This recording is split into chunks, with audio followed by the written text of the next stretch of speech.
자, 그러면 우리 이어서 이제 금속과 금속염 수용액에서의 그 반응이 어떻게 산화환원, 전자이동으로 산화환원 반응이 어떻게 이해가 되는지 한번 직접 실험을 예시를 들어서 한번 분석을 해보도록 해보자. 자, 금속과 금속염 수용액의 반응 첫 번째로 황산구리 수용액과 아연 금속과의 반응이 나와 있는데, 자, 이렇게 그림으로 한번 먼저 봐보도록 해볼게.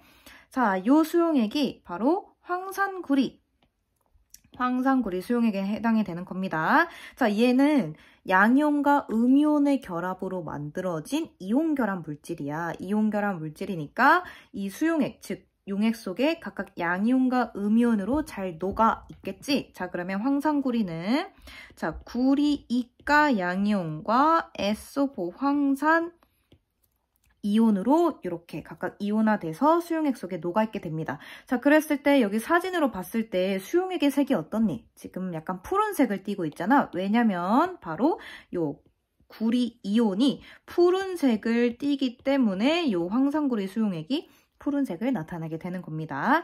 자, 그런 다음에 요 은백색의 아연 금속을 이렇게 담가 놓고 있었는데 이 둘을 반응시키다 보니까 어떻게 됐냐면 용액의 푸른색이 뭔가 좀 옅어진 거를 볼 수가 있겠지. 용액의 푸른색이 좀 그 색이 옅어졌다라는 것은 이 반응이 일어남에 따라서 구리 양이온이 줄어들었다라고 이렇게 생각을 할 수가 있겠네. 그런 다음에 요 아연 금속판에 지금 붉은색이 보이지? 붉은색. 붉은색에 뭔가가 막 붙어 있는 거를 볼 수가 있어. 이게 뭐냐면 바로 구리 금속에 해당이 되는 겁니다. 우리 구리 금속 무슨 색이라고 했어?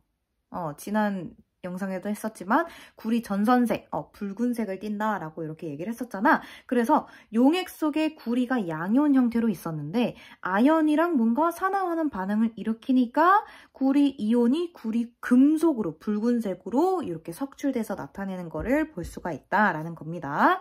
자, 그러면 이제 산화가 되는 물질이 있고 환원이 되는 물질이 있는데 전자의 이동으로 어떻게 나타내는 거냐? 자, 바로 아연 같은 경우는 자, 아연 이가 양이온이 되면서 두 개의 전자를 잃어버리게 돼. 그래서 여기서도 보면은 요 금속 아연판이 황산구리 수용액에 들어가게 되면은 요 아연 이가 양이온이 되면서 어떻게 전자 두 개를 잃어버리고 전자 두 개를 잃어버렸으니까 산화가 일어나게 된 거지. 자, 그런 다음에 아연이 산화가 됐어. 전자를 잃어버렸으면 전자를 얻는 애가 있어야 된다 그랬지. 그게 누굴까? 바로 구리 이온에 해당이 된다.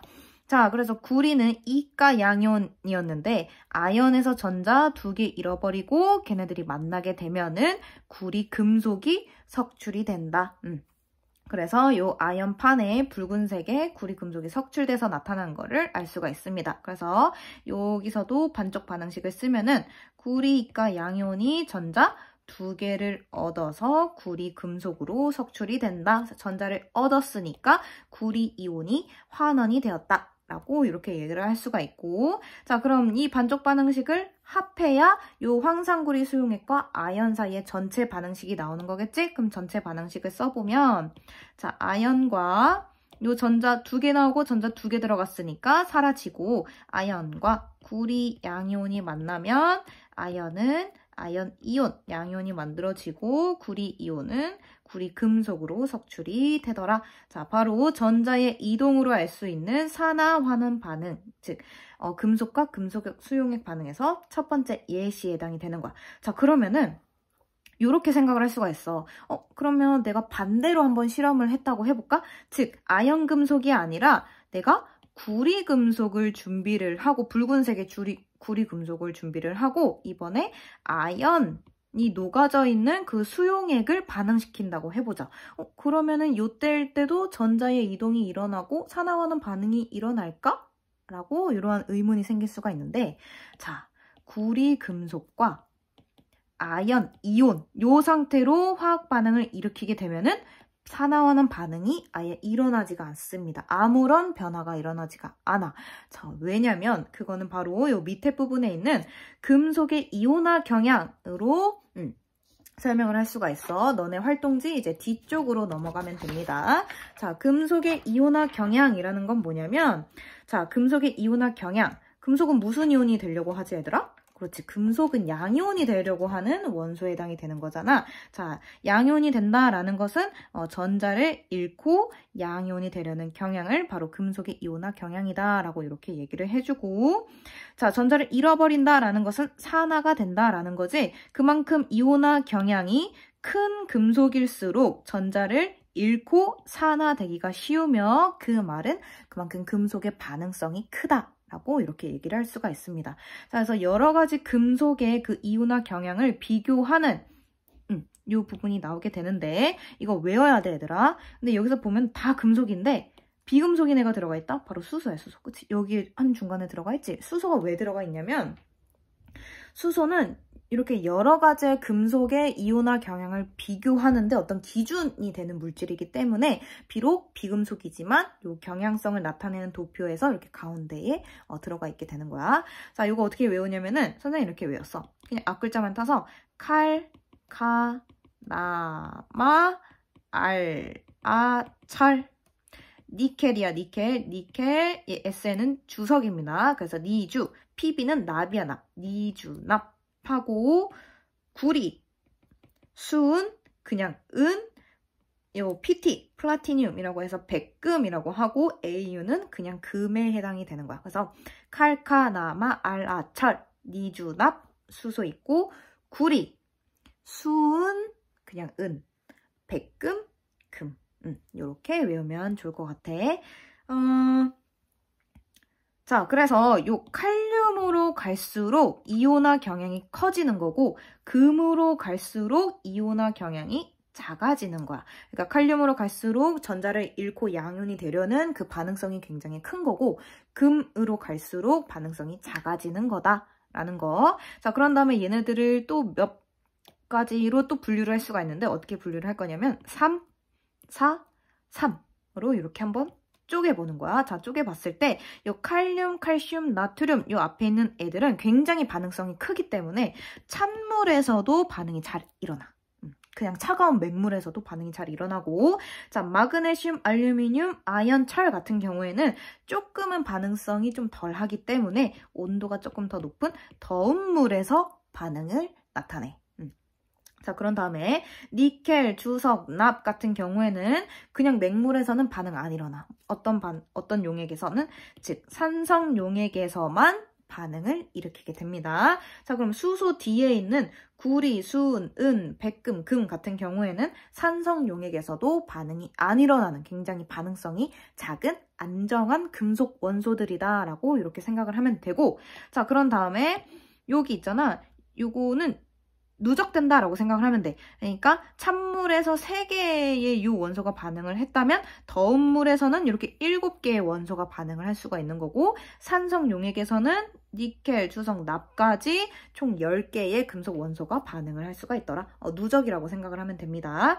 그래서 이렇게 분류를 한번 해보고 자, 그러면 왜 구리 금속이랑 아연이 만났을 때 산화하는 반응을 안 일으킨다고 했잖아. 그 이유를 한번 생각을 해보면은 자, 구리랑 아연 중에 누가 반응성이 더 커? 여기서 보면은 구리는 여기 있고 아연은 여기 있으니까 반응성이 누가 더 커?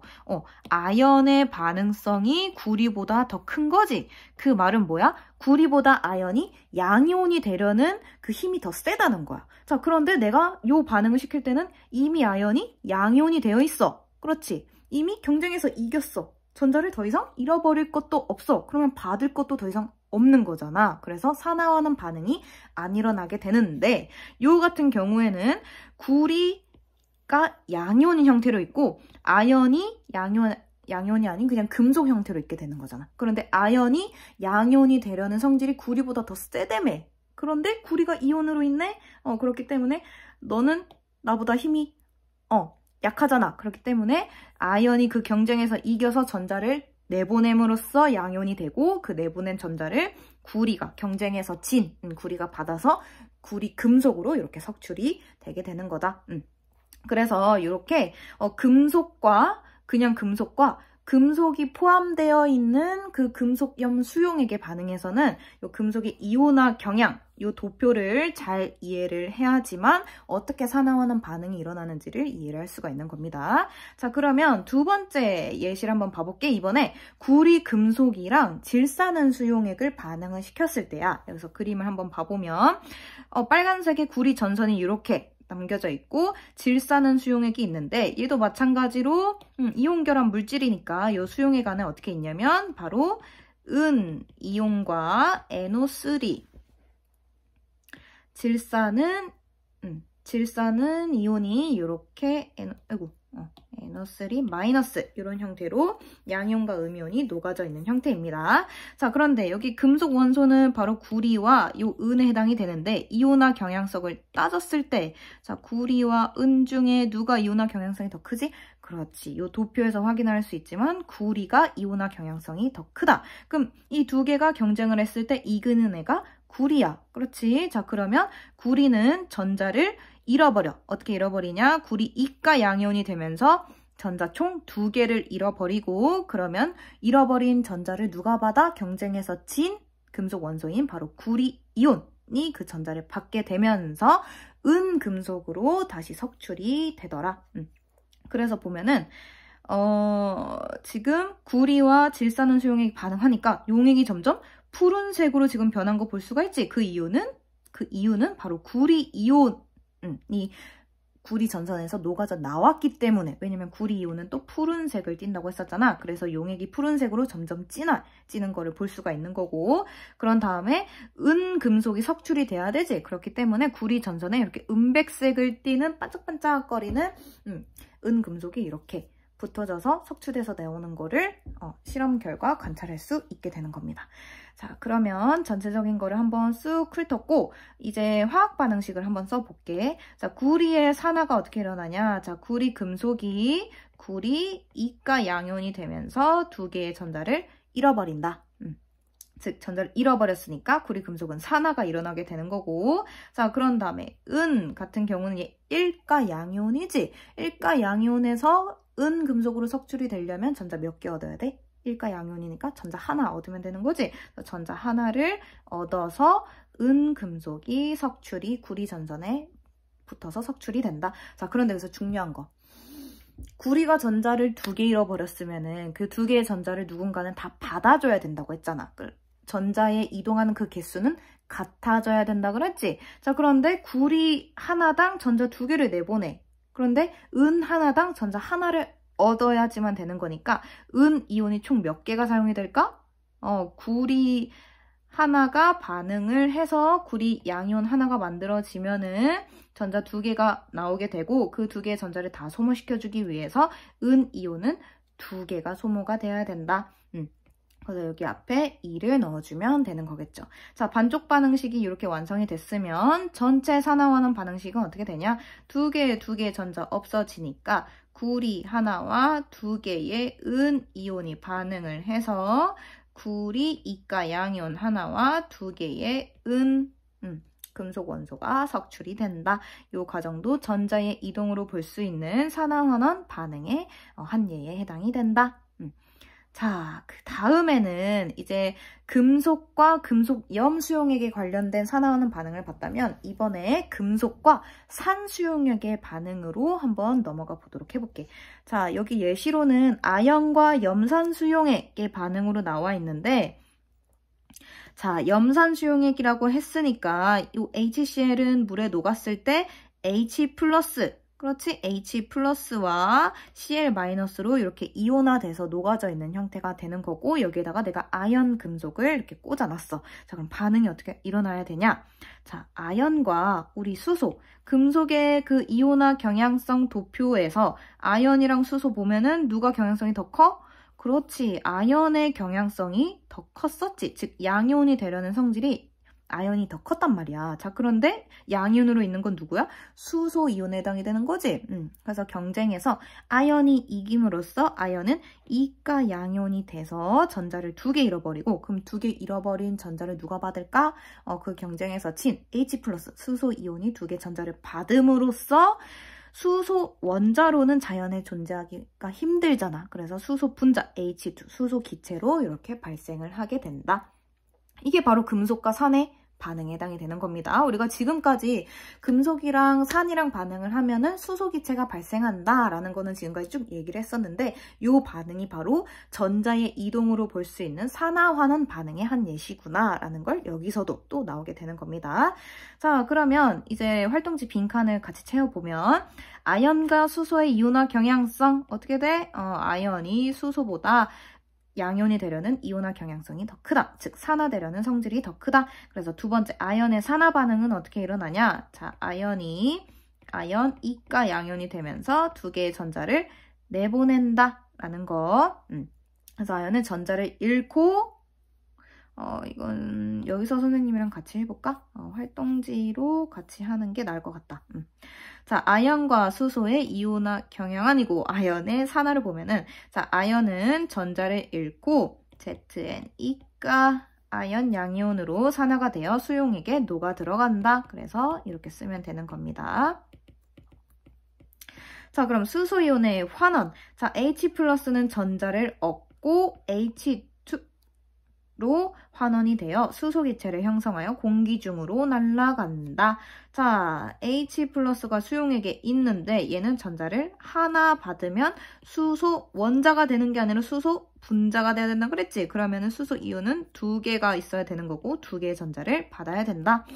자, 그래서 두 개의 전자가 나오고 두 개의 전자를 소모가 됐네. 그래서 합쳐서 전체 반응식을 써보면 자, 아연과 수소이온의 산화환원 반응식은 Zn 플러스 두 개 수소 이온은 아연 양이온과 수소 기체를 형성을 한다. 그래서 수소보다 반응성이 큰 금속과 일반화시키면 수소보다 반응성이 큰 금속과 산 수용액 반응에서는 꼭 어떤 기체가 나오더라?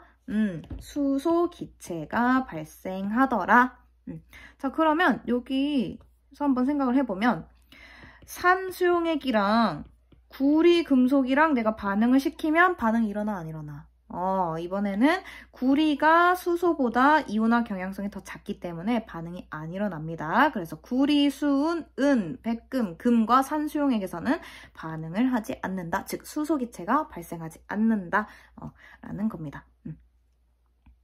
자, 그러면은 여기까지 했고 다음 영상에서 철의 부식 부분으로 넘어가 보도록 해볼게. 고생했어.